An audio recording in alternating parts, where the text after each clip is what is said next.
لیکن گیم انتہائی دلچسپ مرحلے میں داخل ہو چکی ہے۔ مولانا فضل الرحمان صاحب مان گئے ہیں حکومت آئینی ترمیم کروانے جا رہی ہے، لیکن ابھی بھی ایک بڑا چیلنج باقی ہے۔ وہ چیلنج کیا ہے اس پہ ہم بات کرنے جا رہے ہیں آج کے پروگرام میں۔ کہا جا رہا ہے کہ مولانا فضل الرحمان صاحب بغیر کچھ لیے دیے مان گئے ہیں، لیکن کچھ لوگ یہ بھی کہہ رہے ہیں کہ صدر مولانا فضل الرحمان صاحب اور وزیر اعظم بلاول بھٹو زرداری ہوں گے۔ یہ بات کس حد تک سچ ہے اس پہ بھی ہم بات کرنے جا رہے ہیں آج کے پروگرام میں۔ عمران خان صاحب کے لیے ایک اور نیا چیلنج آ گیا ہے۔ وہ چیلنج کیا ہے اور عمران خان اس سے کس طرح سے نبرد آزما ہوں گے؟ پاکستان تحریک انصاف جس طرح سے کوئی اپروکسیمیٹلی 3 سال سے کرائسس کا شکار ہے، کیا آئندہ پاکستان تحریک انصاف اس کرائسس سے نکل پائے گی یا پھر نہیں؟ ان تمام سوالات کے جوابات ڈھونڈنے جا رہے ہیں ہم آج کے پروگرام میں۔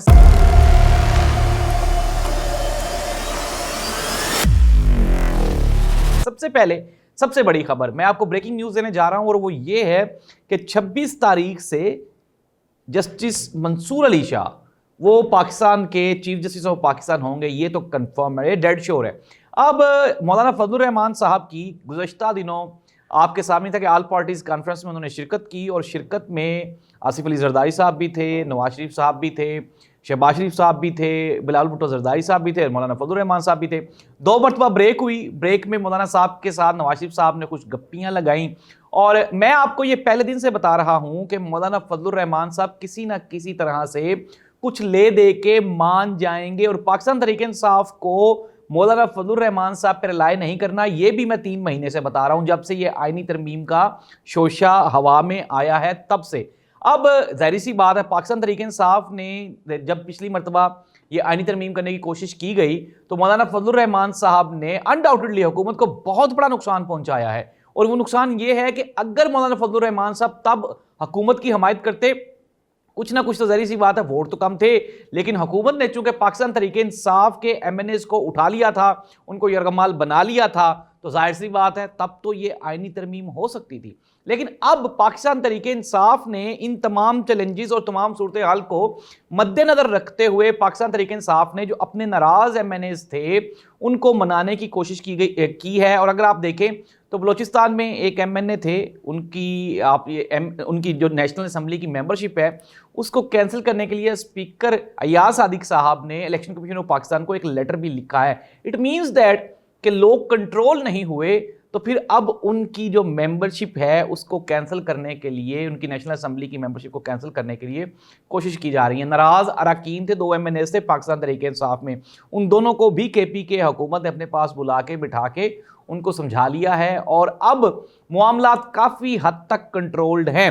شیخ وقاص اکرم نے کہا کہ پاکستان تحریک انصاف نے اپنے ایم این ایز کو منانے کی کوشش کی ہے، اور منانے میں وہ کسی حد تک کامیاب بھی ہو گئے ہیں۔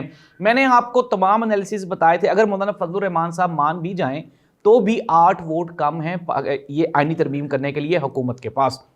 اب ظاہر سی بات ہے ہوگا کیا، جس طرح سے 63A اس کو انہوں نے نظر ثانی ایکسیپٹ کرنے کا مطلب ہی یہ تھا کہ اگر کوئی پاکستان تحریک انصاف یا کسی اور اپوزیشن جماعت کا کوئی ایم این اے وہ حکومت کو ووٹ دے دے گا تو قاضی فائز صاحب کے بقول اس کو وہ کاؤنٹ کریں گے۔ یہ بعد میں دیکھا جائے گا کہ اس کی نیشنل اسمبلی کی ممبرشپ قائم رہتی ہے یا نہیں رہتی، لیکن پھر بھی سب سے بڑی خبر یہ ہے کہ ٹل ناؤ آج کے دن تک حکومت کے پاس مقررہ گنتی پوری نہیں ہوئی، اور یہ آئندہ بھی حکومت کے لیے ایک بڑا چیلنج ہے۔ اس لیے حکومت نے اب اس کو پینڈنگ کر دیا ہے کہ یہ شنگھائی تعاون تنظیم کا جو اجلاس ہو رہا ہے اس کے بعد ہم اس کو پٹ کریں گے۔ اٹ مینز دیٹ کہ ٹائم لے رہے ہیں حکومت بھی اور دوسری جانب سے پاکستان تحریک انصاف بھی۔ مولانا فضل الرحمان صاحب کی ملاقات ہو گئی، مولانا فضل الرحمان صاحب کوئی مشروط مان بھی گئے ہیں۔ مولانا فضل الرحمان صاحب نے انکار کیا ہی کب تھا؟ میں تو آپ کو ہمیشہ کہتا رہا ہوں، اپنے کئی پروگرامز میں نے آپ کو بتایا کہ مولانا صاحب صرف دوسری طرف سے یہ کہہ رہے تھے کہ آپ پہلے اپنی گنتی پوری کریں پھر میں آپ کو ملوں گا، یا میں پھر آپ کو بتاؤں گا کہ ہم نے کیا کرنا ہے۔ کچھ حلقے یہ کہہ رہے ہیں کہ مولانا فضل الرحمان صاحب کو آفر دی گئی تھی حکومت کی جانب سے کہ کے پی کے کا گورنر اور ان کے صاحبزادے کے لیے سینیٹرشپ، لیکن مولانا فضل الرحمان صاحب نے بڑی ڈیمانڈ کی ہے اور کہا یہی جا رہا ہے کہ آنے والے دنوں میں، اچھا میں نے آپ کو یہ جب فروری کے الیکشنز ہوئے تھے تو اس میں ایک کرائسس نے جنم لیا تھا، اور وہ کرائسس یہ تھا کہ پاکستان پیپلز پارٹی اور مسلم لیگ نون دونوں یہ چاہتے تھے کہ مرکز میں حکومت ان کی ہو، لیکن پھر یہ بیچ میں ایک فارمولہ طے پایا تھا جس کے تحت یہ تھا کہ 2.5 سال کے لیے شہباز شریف صاحب اور 2.5 سال کے لیے पाकिस्तान पीपल्स पार्टी यानी कि बिलावल भुट्टो जरदारी। अब ये जाहिर सी बात, ये फार्मूला बाकायदा डिस्कस हुआ था और ये कंफर्म खबर है, ये जाहिर सी बात है बनाना स्टेट ऑफ पाकिस्तान की ये आप कह लें कि पहचान है कि यहाँ पे इस तरह के भी सौदे होते हैं कि चलो 2.5 साल तो साडा मुंडा वजीर आजम, 2.5 साल साडा चाचा वजीर आजम। तो नाज़रीन, लेकिन अब जाहिर सी बात है जब आप वजारत उज़्मा की कुर्सी पे विराजमान हो जाएं और उसके बाद उतरने के लिए दिल नहीं करता। शहबाज शरीफ साहब ने अपनी कोशिशें तेज़ की हैं कि किसी ना किसी तरह से हुकूमत जो कि उनको मिल गई है, अब वो किसी भी सूरत ये हुकूमत अपने हाथ से ना जाने दे। लेकिन दूसरी जानिब बिलावल भुट्टो जरदारी साहब की जानिब से भी कोशिशें की जा रही हैं कि हुकूमत उनको मिल जाए। तो अब पाकिस्तान मुस्लिम लीग नून और पीपल्स पार्टी एक मरतबा इक़्तिदार के लिए दोबारा फिर लड़ेंगे। और मैं आपको कई मरतबा अपने प्रोग्राम्स में बता चुका हूं कि पाकिस्तान पीपल्स पार्टी और मुस्लिम लीग नून पंजाब में भी बरसरे पैकार हैं एक दूसरे के सामने।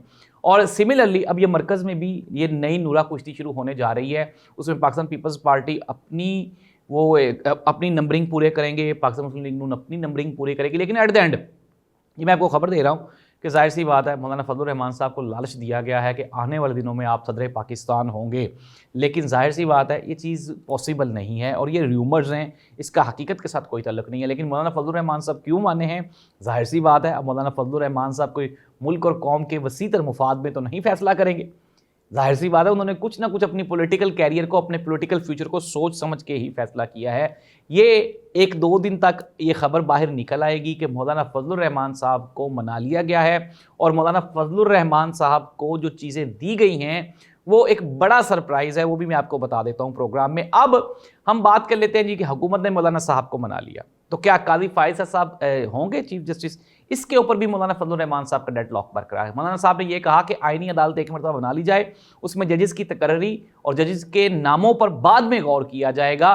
पहले मरहले में आईनी अदालत के क़याम को ही रखा जाए, फिर उसके बाद देखा जाएगा कि इसका जज कौन होगा। और मौलाना फजलुर रहमान साहब ने काजी फाइज साहब के नाम पे इख्तलाफ किया है, वो नहीं माने, काजी फाइज साहब का नाम निकल गया। अब नाज़रीन एक बात तो कंफर्म होगी कि 26 तारीख से जस्टिस मंसूर अली शाह साहब चीफ जस्टिस ऑफ पाकिस्तान होंगे, काजी फाइज साहब नहीं होंगे। इसके बाद जो मुस्तकबिल की पिक्चर है वो भी मैं आपके साथ शेयर कर देता हूं कि जाहिर सी बात है मैं आपको कई प्रोग्राम्स में बता चुका हूं कि काजी साहब के साथ हाथ हो चुका है, ये हुकूमत काजी साहब के साथ हाथ कर चुकी है और जाहिर सी बात है अब काजी साहब अपने घर जाएंगे, मजीद एक्सटेंशन के लिए नहीं जा सकते। नाज़रीन प्रोग्राम को कंक्लूड करते हैं।